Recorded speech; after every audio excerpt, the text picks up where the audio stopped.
Should a yoga studio be Yoga Alliance certified? And is it important to be Yoga Alliance certified? Well, that depends.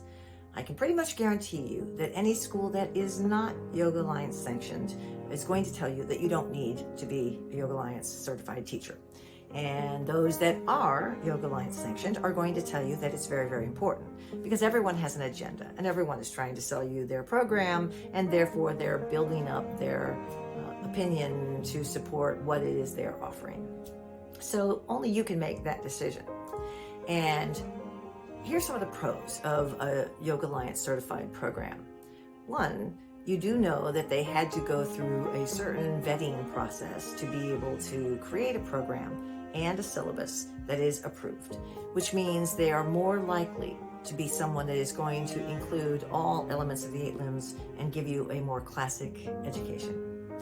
Now, Yoga Alliance does define exactly how many hours should be allocated to each thing that we teach. But what they don't do is tell you how to teach it.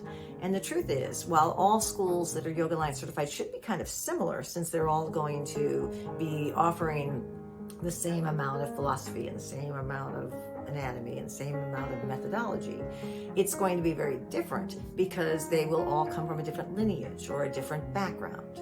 If I study in an Iyengar influenced school, it will be very different than if I study in an Ashtanga influenced school. And therefore, the programs can be very, very different.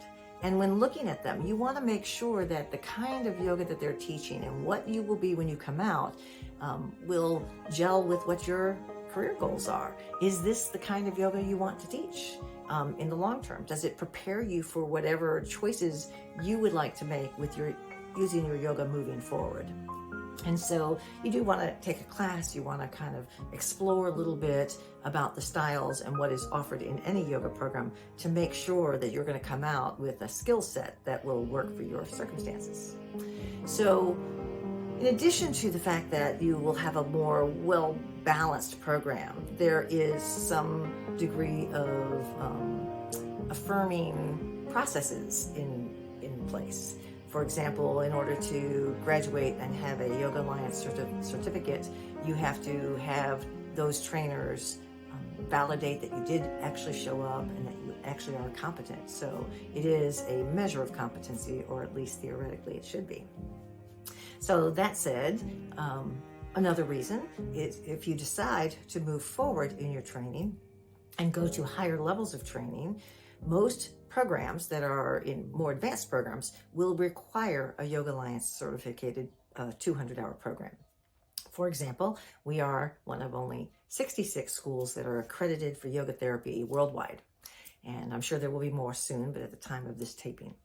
And that said, when people come in with a 200 because they would like to become a certified yoga therapist, which is a very involved and advanced level training, we can't accept them unless their 200 is Yoga Alliance certified, because pretty much anybody that isn't can just hang up a shingle and teach you anything, and it's not recognized. It's not recognized by higher institutions, and it's not recognized a yoga certification without the Yoga Alliance approval by many job places that you go.